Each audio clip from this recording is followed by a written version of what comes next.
रोजगार gateway academy पर UPTET 2026 की शिक्षण और अधिगम की बुनियादी प्रक्रिया, ये हमारी क्लास चल रही है। आज हम इसमें आगे करेंगे। तो देखिए, यहाँ पर हम प्रभावी शिक्षण और अधिगम को निर्देशित करने वाले सिद्धांत, इसके बारे में डिस्कस करेंगे कि अगर एक टीचर अपने स्टूडेंट्स को पढ़ा रहा है और उसके स्टूडेंट्स पढ़ रहे हैं तो उन्हें किन सिद्धांतों का ध्यान रखना चाहिए। निश्चित उद्देश्य है। सबसे पहले कि एक टीचर के उद्देश्य निश्चित होने जरूरी है। शिक्षण की शुरुआत स्पष्ट होनी चाहिए। अगर टीचर को ये नहीं पता कि उसे करवाना क्या है तो वो कक्षा में जाकर के कैसे बच्चों को पढ़ा पाएगा। तो उद्देश्यों से होनी चाहिए। शिक्षण की शुरुआत जो है स्पष्ट उद्देश्यों से होनी चाहिए, सामान्य और विशिष्ट दोनों, जिन्हें किसी पाठ या इकाई के लिए अपेक्षित शिक्षार्थी परिणामों के संदर्भ में बताया जाना चाहिए। जब एक टीचर अपनी क्लास में आता है तो उसे बच्चों को जो है पढ़ाने से पहले उनकी प्रीवियस नॉलेज चेक करनी चाहिए। प्रीवियस नॉलेज चेक करने के बाद फिर उसे अपने स्टूडेंट्स के सामने अपना जो टॉपिक है उसका टाइटल क्लियर करना चाहिए कि वो अपने स्टूडेंट्स को किस टॉपिक पर आज पढ़ाएगा, ताकि शिक्षार्थी जो है अपेक्षाकृत उचित परिणाम सामने ला सके। फिर सेकंड पॉइंट है सह संबंध। जो एक टीचर है उसे अपने विषय का दूसरे, यानी कि जो उसने पहले चैप्टर करवा दिया है उससे जो है चैप्टर से लिंक करके पढ़ाना चाहिए। सह संबंध स्थापित करना चाहिए अपने विषय के अंदर। विभिन्न विषयों के बीच संबंध स्थापित करें, नई सामग्री का पूर्व ज्ञान जोड़े। ठीक है। और जब ये सब हो जाएगा बिल्कुल, यानी कि सह संबंध, तो उसे क्या करना चाहिए, उसे जो है अपने स्टूडेंट्स को, ये लर्नर है, इसके लिए एक टीचर को चाहिए कि वो अपने स्टूडेंट को जो पहले वो चीजें जानता है उनके बारे में बताए, और फिर जो चीजें वो नहीं जानता, जो उससे अज्ञात है, फिर उनकी नॉलेज जो है अपने स्टूडेंट को दे। सह संबंध स्थापित करने के बाद उसे अपने स्टूडेंट्स को जो नॉलेज देनी है वो ज्ञात से अज्ञात की ओर देनी चाहिए, ताकि जो है सह संबंध मजबूत किया जा सके। फिर है प्रेरणा। आंतरिक और बाहरी प्रेरकों का उपयोग करें। आंतरिक प्रेरणा शिक्षार्थी की रुचि और उसके द्वारा महसूस किए गए मूल्य से उत्पन्न होती है, और बाहरी प्रेरणा शिक्षक के प्रोत्साहन, प्रशंसा या पुरस्कार से होती है। जब एक बच्चा, एक स्टूडेंट है, क्लास में बैठा हुआ है, वो घर से तो मन बना के आया हुआ है कि उसे खूब पढ़ना है, पर जब वो अपनी क्लास में आकर के अपने टीचर का बिहेवियर देखता है जो बिल्कुल भी प्रोत्साहित करने वाला नहीं है, तो उससे जो है स्टूडेंट का पढ़ाई में मन नहीं लगता। इसलिए टीचर को चाहिए कि वो अपनी क्लास में बिल्कुल एक्टिव रहे और बच्चों को जो है बार बार मोटिवेट करता रहे, क्योंकि उससे जो है बच्चों को आंतरिक तौर पर और बाहरी तौर पर दोनों ही जो है उसे जो है दोनों ही तौर पर उसके अंदर जो है विषय से रिलेटेड रुचि जागृत होती है। तो जब एक टीचर अपने बच्चों को पढ़ाता है, सबसे पहले तो उसके उद्देश्य ही मजबूत होना चाहिए कि उसे क्या पढ़ाना है अपने स्टूडेंट्स को। फिर सेकंड नंबर पर उसे जो है अपने विषय के सभी चैप्टर्स में सह संबंध स्थापित करना आना चाहिए। स्टूडेंट्स को ज्ञात से अज्ञात की ओर पढ़ाने वाला होना चाहिए। फिर तीसरा है कि भाई वो अपने स्टूडेंट्स को बार बार प्रेरित करता रहे, उन्हें प्रेरणा दे, ताकि जो बच्चे हैं वो और भी ज्यादा एक्टिव होकर के पार्ट ले। फिर है पुनर्बलन। एक बार अगर आप बच्चों को समझा देते हो तो उसका मतलब ये नहीं होता कि बच्चों को बिल्कुल ही समझ में आ जाएगा, क्योंकि एक कक्षा में अलग अलग टाइप के स्टूडेंट्स बैठे हुए होते हैं। कुछ प्रभावशाली बच्चे होते हैं तो कुछ मंद बुद्धि के बच्चे होते हैं, और मंद बुद्धि के बच्चों को पढ़ाने के लिए बार बार पुनर्बलन की आवश्यकता होती है। और पुनर्बलन हमेशा सकारात्मक ही होना चाहिए कि एक टीचर अपने बच्चों को सकारात्मक पुनर्बलन दे, पॉजिटिव रीइंफोर्समेंट। तो पुनर्बलन से जो अधिगम होता है वो सुदृढ़ होता है। व्यवहारवादी सिद्धांत जो थे हमारे, उनका मानना था कि भाई जो बच्चे हैं उनको बार बार पुनर्बलन देना चाहिए ताकि वो अपने जो है रिजल्ट जो है अच्छे ला करके दिखाए।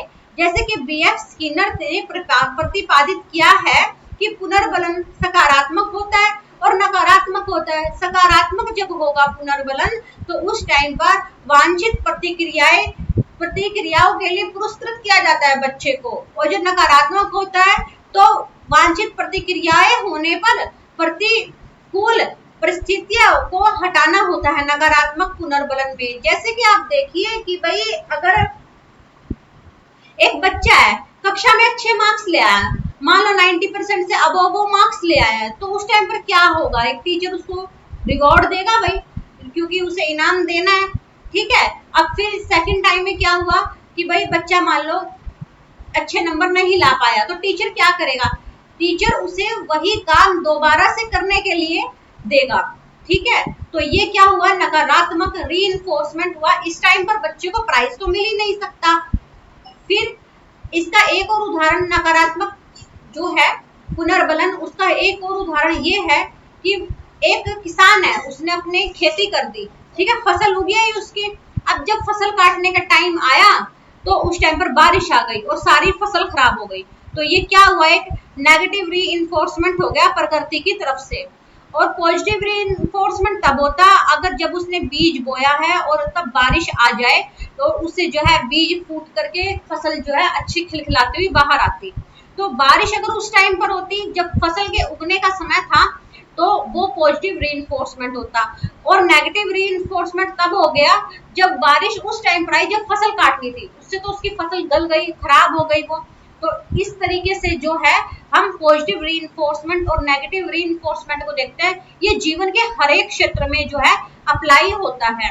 एक बच्चा है अच्छे मार्क्स लाएगा तो उसे प्राइज मिलेगा, पॉजिटिव रीइंफोर्समेंट, नहीं लाएगा तो दोबारा से वही काम करने के लिए दे देंगे, तो वो नेगेटिव रीइंफोर्समेंट हो गया, ठीक है। अब है आगे अधिगम के प्रमुख सिद्धांतों में, जहां हमने ऊपर के 4 सिद्धांत करे हैं वहीं उसमें 2 सिद्धांत और भी जोड़ दिए गए हैं, जो कि उत्तेजना है अराउजल और पुनरावलोकन और अभ्यास यानी कि रिव्यू और प्रैक्टिस। और ये दोनों ही बहुत इंपॉर्टेंट है क्योंकि दोनों में से एक एक क्वेश्चन एग्जाम में आएगा। क्योंकि उत्तेजना जो है बच्चों के लिए बहुत ज्यादा जरूरी है। अगर बच्चे मन में से एक्साइटेड हो गए किसी चीज को करने के लिए तो वो उस काम को बहुत बेहतरीन ढंग से करते हैं। और हमें जो है अपने स्टूडेंट्स को उत्तेजित करना होगा, उनके अंदर अराउजल की फीलिंग पैदा करनी होगी ताकि वो पढ़े, अच्छे से पढ़े और अपने जीवन में अपने लक्ष्यों को बिल्कुल स्पष्ट करे अपनी आंखों के सामने। तो इसमें देखिए बच्चा है, इसके दिमाग का बल्ब जला हुआ है, क्यों, क्योंकि इसे पता है इसे अपनी जिंदगी में क्या क्या करना है। अब देखो इसे पता है कि इसे मोबाइल का भी यूज करना है तो इससे भी एक्साइटेड हो गया, ईयरपोड्स का यूज करना है इससे भी एक्साइटेड हो गया क्योंकि इससे ये जो है खूब गाने म्यूजिक वगैरह सुन पाएगा और ये सुन भी रहा है, इससे इसका एंटरटेनमेंट हो रहा है, इसको सिंगर बनना है। और फिर क्या होगा कि भाई ये सुबह की जब धूप निकलेगी तो अपनी खिड़की खोल करके खूब आनंद लेगा क्योंकि अंदर से ये पूरा उत्तेजित है, इसने ऐसे सॉन्ग सुने क्योंकि सिंगर बनना चाहता है। और फिर क्या कहते हैं, इससे इसको पॉजिटिव रीइंफोर्समेंट मिल रहा है। तो उत्तेजना क्या है, प्रभावी अधिगम के लिए उपयुक्त स्तर की उत्तेजना आवश्यक है। ये सिंगर बनना चाहता है तो इसने क्या किया, मोबाइल चलाया, एयरपोर्ट लगाए, फिर कंप्यूटर में गाने सुन लिए, तो इससे ये उत्तेजित हो गया गाने सुनने के, क्योंकि इसे सिंगर बनना है तो गाने सुनना पसंद करेगा। तो प्रभावी स्तर इसके लिए क्या है, गाने सुनना, क्योंकि इसे जो है एक सिंगर बनना है। तो प्रभावी अधिगम के लिए उपयुक्त स्तर की उत्तेजना आवश्यक है। भाई अच्छी स्तर की उत्तेजना मिल गई बच्चे को, जो वो चाहता है वही उसे मिल गया है। पर्यावरणीय कारक भी जरूरी है, शिक्षार्थी की रुचि भी जरूरी है, नवीनता, शैक्षिक प्रौद्योगिकी का उपयोग उत्तेजना को प्रभावित करते हैं। जो भी आसपास के कारक होते हैं वो बच्चे की उत्तेजना को बहुत प्रभावित करते हैं। अब जैसे कि छोटा बच्चा है, स्कूल में पढ़ने के लिए जा रहा है और पहले ही घर पर कोई कह दे कि स्कूल में तो तेरी पिटाई होगी, तो वो बच्चे को पर्यावरणीय कारक नेगेटिव ही मिला है, उससे जो है बच्चा कभी भी पढ़ाई में रुचि नहीं लेगा। वही अगर बच्चे को कह देंगे स्कूल में जाओगे तो टीचर बहुत सारी टॉफी चॉकलेट देंगी, तो वो बच्चा बड़ा भाग के दौड़ के जो है अपने स्कूल में जाएगा और खूब पढ़ाई करेगा। तो ये एक अच्छा पर्यावरणीय कारक उसे मिला, सकारात्मक, ऐसे ही होना चाहिए। अब अगर किसी बच्चे की यानी कि शिक्षार्थी की अगर रुचि पढ़ाई में नहीं है, मान लो उसकी रुचि जो है किसी गेम में है, पर बार बार उसे कहीं पढ़ पढ़ पढ़, तो वो नहीं पढ़ पाएगा, क्योंकि उसकी रुचि तो प्लेयर बनने में है, चाहे वो कोई भी प्लेयर बनना चाहे। तो अगर बच्चा प्लेयर बनना चाहता है तो उसको उसी की अकॉर्डिंग अकेडमीज में ज्वाइन करवाना चाहिए। तो जो बच्चे की रुचि है वो भी जरूरी है और पर्यावरणीय कारक भी जरूरी है। फिर है नवीनता और शैक्षिक प्रौद्योगिकी। जो भी आप शिक्षा बच्चे को दे रहे हो उसमें बार बार नवीन प्रयोग होते रहने चाहिए, नई नई चीजों के द्वारा बच्चों को पढ़ाना चाहिए। जैसे पुराने टाइम में जो था वो सिर्फ स्लेट बत्ती का या ब्लैक बोर्ड का यूज करते थे, क्योंकि उस टाइम पर प्रोजेक्ट नहीं होते थे, लैपटॉप्स नहीं होते थे, तो टीचर क्या करते उस टाइम पर, सबके लिए तो वही बहुत मायने रखता था। परंतु आज के समय में बच्चों को जो है हम डिफरेंट टाइप की शैक्षिक प्रौद्योगिकी का प्रयोग करके बच्चों को एजुकेट कर सकते हैं विद एंटरटेनमेंट। क्योंकि हम जब भी नोटिस करते हैं तो एक बात को नोटिस करते हैं कि बच्चा टीवी देखने का बहुत शौकीन होता है, पढ़ाई का बेशक उसका मन ना करे, या तो वो टीवी देखने का शौकीन होगा या वो खेलने का शौकीन होगा। तो क्यों ना पढ़ाई को खेलों के जरिए और ये प्रोजेक्टर्स टीवी के जरिए पढ़ाया जाए, ताकि बच्चा जो है खूब पढ़ सके, यानी कि उसका उसमें इंटरेस्ट पैदा हो सके, उसका टीवी देखना भी पूरा हो गया और उसको एजुकेशन भी मिल गई सब्जेक्ट से रिलेटेड। इसी वजह से जो है आजकल ऐसे बहुत से चैनल्स हैं जिन पर जो है बच्चों को डिफरेंट टाइप की नॉलेज जो है दी जाती है। कोई चैनल मैथ्स पढ़ा रहा है, कोई चैनल केमिस्ट्री, कोई साइंस, कोई बॉटनी, कोई एसएसटी पढ़ा रहा है। तो इस तरीके के जो है नवीन प्रयोग होते रहते हैं। फिर है पुनरावलोकन और अभ्यास, यानी कि रिव्यू एंड प्रैक्टिस। इसमें क्या होता है भाई, आपने पढ़ लिया, पूरा ढांचा तैयार कर लिया, पर अब आपको ये देखना है कि आपने सही पढ़ा है या नहीं पढ़ा, आप सारे टॉपिक्स को कनेक्ट कर पा रहे हो या नहीं कनेक्ट कर पा रहे हो। तो इसके लिए आपको एक तो बार बार उसे रिवाइज करना होगा, उसकी प्रैक्टिस करनी होगी, तभी आपको जो है वो चीजें याद रहेंगी। क्योंकि देखिए इसमें जो है ये पूरे की पूरी बिल्डिंग तो बन के तैयार हो गई नॉलेज की, स्टेप बाय स्टेप जो है टीचर नॉलेज दे रहा है और पूरी बिल्डिंग भी तैयार हो गई है। पर अगर बिल्डिंग को ढंग से देखा नहीं जाएगा, रख रखाव अच्छा नहीं किया जाएगा, तो बिल्डिंग टूट जाएगी। वही चीज जो है बच्चों को पढ़ाने के लिए होती है। जब टीचर ने बच्चों को पढ़ा दिया तो साथ साथ उसे बार बार टेस्ट भी लेने चाहिए, ताकि बच्चों की प्रैक्टिस हो और बच्चों को चीजें याद रहें। तो पुनरावलोकन और अभ्यास में है नियमित अभ्यास, निर्देशित पुनरावलोकन पुनर्प्राप्ति के अवसर सीखने को सुदृढ़ करते हैं और शिक्षकों को प्रभावशीलता का मूल्यांकन करने में सक्षम बनाते हैं। फिर है शिक्षण अधिगम के तरीके, वेरी इंपॉर्टेंट। शिक्षण विधि का चुनाव विषय वस्तु अधिगम उद्देश्यों और शिक्षक की विशेषज्ञता पर निर्भर करता है। जो भी आप शिक्षण की विधि प्रयोग करोगे वो आपका जो आपको टॉपिक पढ़ाना है उसकी आप विषय वस्तु तैयार करोगे, उस पर डिपेंड करेगा। आपका जो उद्देश्य है, जो आपको चैप्टर करवाना है उसके ऊपर डिपेंड करेगा। और टीचर कितना ज्यादा अपने सब्जेक्ट की नॉलेज रखता है ये बात इस पर भी निर्भर करती है। तो शिक्षण विधि बड़े सोच समझ करके चुननी चाहिए एक टीचर को, वो जिसमें कंफर्टेबल हो उसे वही विधि प्रयोग करनी चाहिए। विषय वस्तु को प्राप्त करने के सामान्य तरीके निम्नलिखित हैं। देखो सबसे पहले वर्णन विधि, ये तो शिक्षक केंद्रित होती है। इसमें टीचर लेक्चर देता है और चला जाता है, व्याख्या की जाती है एक किताब को उठा करके या बोर्ड पर कोई भी आपका ग्राफ, कोई भी आपकी फ्लो चार्ट बना देंगे और टीचर पढ़ा देंगे। ये अक्सर चीजें जो है तब यूज होती है जब बच्चों को कोई कहानी वगैरह सुनाई जाती है, कोई प्रत्यक्ष निर्देश बच्चों को दिए जाते हैं। वर्णन विधि तथ्यों, अवधारणा और प्रक्रियाओं को प्रस्तुत करने के लिए व्याख्यान, व्याख्या, कहानी सुनाना और निर्देश जैसी शिक्षक केंद्रित तकनीकें हैं। तो यहाँ से क्वेश्चन बनता है कि व्याख्यान और व्याख्या किस विधि के अंतर्गत आते हैं? वर्णन विधि के अंतर्गत आते हैं। कहानी सुनाना किस विधि के अंतर्गत आता है? वर्णन विधि के अंतर्गत आता है। तो इस प्रकार के क्वेश्चन जो है एग्जाम में पूछे जाएंगे। फिर है परियोजना पद्धति। अब परियोजना यानी कि प्रोजेक्ट तैयार करना, ये तो शिक्षार्थी केंद्रित होगी। इसमें तो टीचर का रोल बिल्कुल ही नेग्लिजिबल होता है। अगर बच्चे कहीं पर अटक जाए तो वो अपने टीचर से पूछ लेते हैं, वरना सारा काम जो है स्टूडेंट्स ही इसमें करते हैं। ये बहुत अच्छी विधि है क्योंकि इसकी वजह से बच्चे के अंदर जो है प्रॉब्लम सॉल्विंग डेवलप होती है और बच्चे क्रिएटिव भी बनते हैं। तो जो परियोजना पद्धति है उसके द्वारा हम जो बच्चों को प्रोजेक्ट्स देते हैं, बच्चे अनेक प्रकार की परियोजनाएं बनाते हैं, समस्या समाधान के कार्य करते हैं, विस्तृत रूप से असाइनमेंट इसमें दिए जाते हैं, बच्चों की जिज्ञासाएं बढ़ती है यानी कि क्यूरियोसिटी बढ़ती है बच्चों के अंदर, और वो उसका प्रयोग जो है अपने वास्तविक जीवन में कर पाते हैं। इसीलिए परियोजना पद्धति जो है वो बहुत अच्छी पद्धति लगती है मुझे। शिक्षार्थी केंद्रित गतिविधियां जो परियोजनाओं, समस्या समाधान कार्यों और विस्तारित असाइनमेंट के इर्द गिर्द ही आयोजित की जाती है, ये बेस्ट टेक्निक है।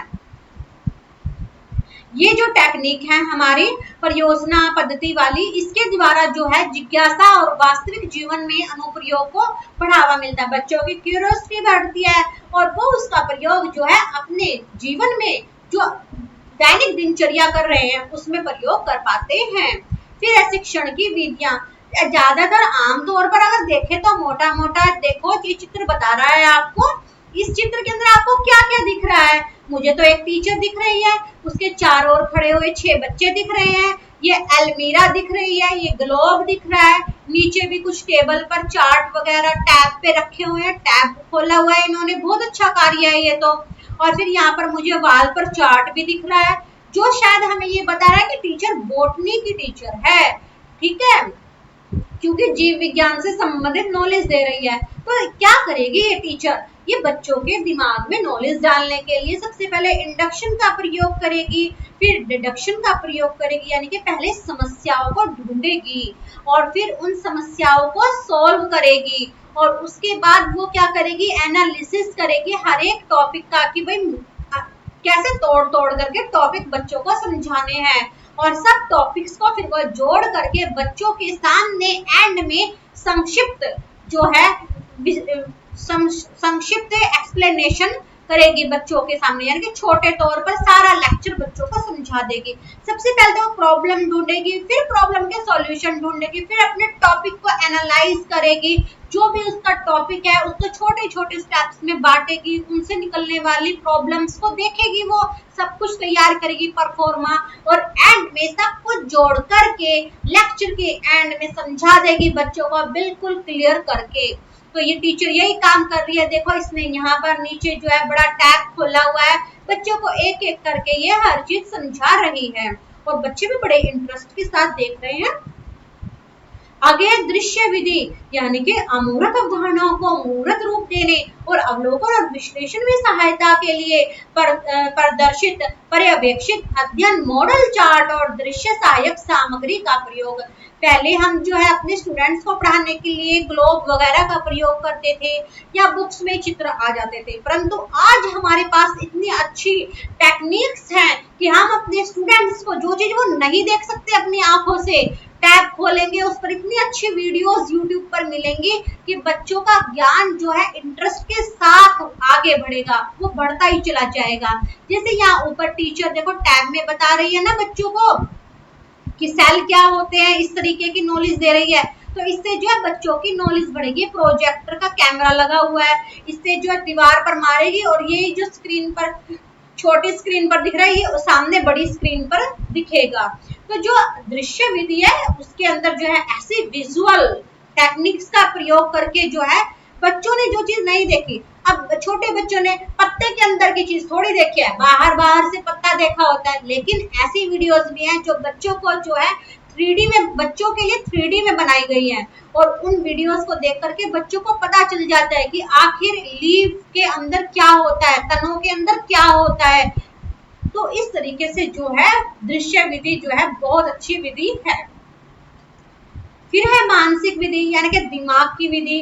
वे रणनीतियां जो उच्च संज्ञानात्मक कौशल को बढ़ावा देने के लिए प्रेरण, निगमन, विश्लेषण और संश्लेषण जैसी चिंतन प्रक्रियाओं को विकसित करती है। ये तो हमारे जो है मस्तिष्क की, एक टीचर के दिमाग की रणनीति होती है कि वो बच्चों को कैसे पढ़ाएगा, उनकी कॉग्निटिव स्किल्स को कैसे डेवलप करेगा। उसके लिए वो सबसे पहले इंडक्शन का यूज करेगा, डिडक्शन का यूज करेगा, एनालिसिस का यूज करेगा और सिंथेसिस का यूज करेगा, यानी कि वो प्रेरण, निगमन, विश्लेषण और संश्लेषण का प्रयोग करेगा। पहले प्रॉब्लम्स देखेगा कि इस टॉपिक से रिलेटेड क्या क्या प्रॉब्लम्स हैं, प्रॉब्लम्स को देखने के बाद वो उनको सॉल्व करेगा, फिर वो अपने टॉपिक को तोड़ तोड़ करके एनालिसिस करके बच्चों को पढ़ाएगा और बाद में सब कुछ कनेक्ट करके एंड में उन्हें जो है निष्कर्ष निकाल करके दे देगा। तो ये जो चीजें हैं एक टीचर के माइंड के अंदर डेवलप होती है कि उसे अपनी क्लास में जा करके बच्चों को कितने रोचक ढंग से पढ़ाना है। अब जब एक टीचर है अपने स्टूडेंट्स के पास गया है वो टॉपिक्स को पढ़ाने के लिए, तो उसके मन में ये तो बात रहेगी ना कि उसे कैसे पढ़ाना है। हो सकता है कि वो कोई पॉइंट भूल भी जाए। तो इस भुलाव से बचने के लिए वो अपनी जो है पाठ योजना बनाएगा, जिसे हम शिक्षण योजना भी कहते हैं। एक ऐसी योजना जो शिक्षक के द्वारा बनाई जाती है, टीचर के द्वारा बनाई जाती है क्लास में जाने से पहले, कि उसे अपने स्टूडेंट्स को क्या क्या पढ़ाना है। बीएड में भी आपने देखा होगा, जेबीटी में भी देखा होगा, आप लेसन प्लान बनाते हो, ये बिल्कुल वैसा ही है। स्कूल्स में जाओगे तो डायरी बनानी होगी कि भाई हाँ आज का ये काम, कल का ये काम, हफ्ते भर का काम आप तैयार कर लेते हो। तो पाठ योजना क्या है देखिए, सबसे पहले तो यहाँ देखिए इसमें नीचे की तरफ उद्देश्य होगा एक टीचर का, अधिगम गतिविधियां होंगी और संसाधन होंगे, फिर वो क्विज तैयार की जाएगी। तो पाठ योजना की परिभाषा क्या है? पाठ योजना एक दैनिक मार्गदर्शिका है जो एक पाठ के लिए शिक्षण गतिविधियों के क्रम का वर्णन करती है कि भाई एक चैप्टर पढ़ाना है तो उसके लिए जो जो गतिविधियां यूज होंगी उनको क्रमानुसार लगाना होगा। इसमें उद्देश्य, अधिगम गतिविधियां, संसाधन और मूल्यांकन रणनीतियां निर्धारित की जाती हैं ताकि शिक्षक पाठ को उद्देश्यपूर्ण और सुसंगत तरीके से पढ़ा सके।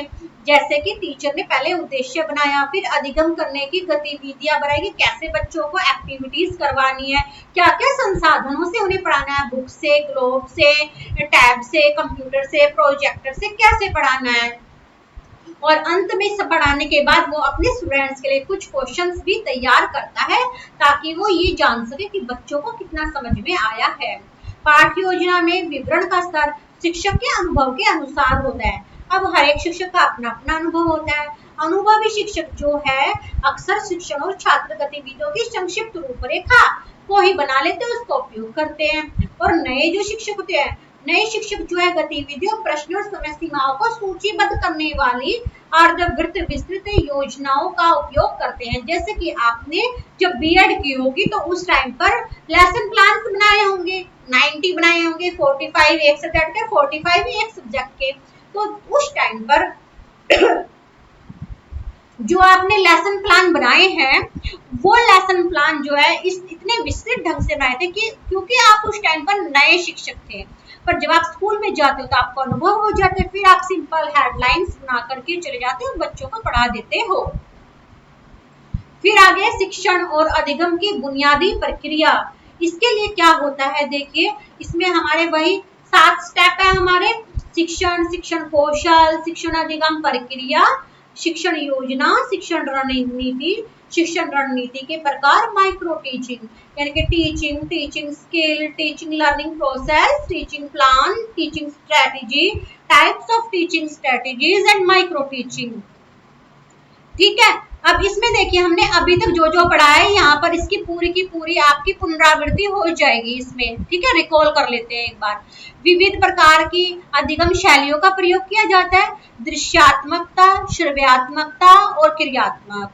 विविध अधिगम शैलियां जो है उनमें अधिगम प्राथमिकताएं होती है और विविधतापूर्ण शिक्षण की आवश्यकता होती है। जब एक बच्चे को पढ़ाया जाता है तो अधिगम का खास तौर पर ध्यान रखा जाता है, फिर उसमें ट्रांसफॉर्मेशन यानी कि रूपांतरण की कुछ बदलाव करके बच्चे को करवाया जाए, और फिर यूजेस भी सिखाए जाते हैं बच्चों की, इनका यूज आप कहाँ कर सकते हो इस टॉपिक का। और ये सब यहाँ तक होने के बाद जो है एक साथ ऑर्गेनाइज करके टीचर जो है एंड में समझाता है बच्चों को, पूरा संगठन तैयार कर लेता है कि कैसे कैसे क्या करना है, और अंत में पुनर्प्राप्ति यानी कि रिकवरी की जाती है, सारा टॉपिक दोबारा से रिकॉल किया जाता है और बच्चों को पढ़ाया जाता है। तो acquisition, transformation, use, organization and recovery, ये होते हैं बच्चे के दिमाग में जो है चीजों को लाने के लिए, बिल्कुल फिट करने के लिए नॉलेज को। शिक्षण विधि और रणनीति क्या होती है? वर्णनात्मक विधि होती है, लेक्चर मेथड टाइप जिसमें व्याख्या की जाती है, परियोजना आधारित जिसमें प्रोजेक्ट्स दिए जाते हैं, और वर्णनात्मक तो वही है और बस यही है। परियोजना विधि मेन तो यही होती है, प्रोजेक्ट बनाने और वर्णन करना इत्यादि टाइप की। और तो वो ऑडियो विजुअल वाली हैं कि भाई आप जो है ऑडियो विजुअल ट्रेड्स का यूज कर सकते हो और अधिगम की जो तकनीक है उनका प्रयोग कर सकते हो। और एडमंड एमिडॉन ने क्या कहा था, हमने कल किया था, ये शिक्षण एक संवादात्मक प्रक्रिया है और इसके संवादात्मकता में अपने जो है काम को हासिल किया जाता है। इसमें जो शिक्षण है, शिक्षण के अंदर एडमंड फ्राइड ने ये तो एक संवादात्मक प्रक्रिया है जिसमें जिसमें अधिक अनुभवात्मक जो इंसान होता है वो कम अनुभवात्मक की तरफ जो है अपने ज्ञान का प्रसार करता है।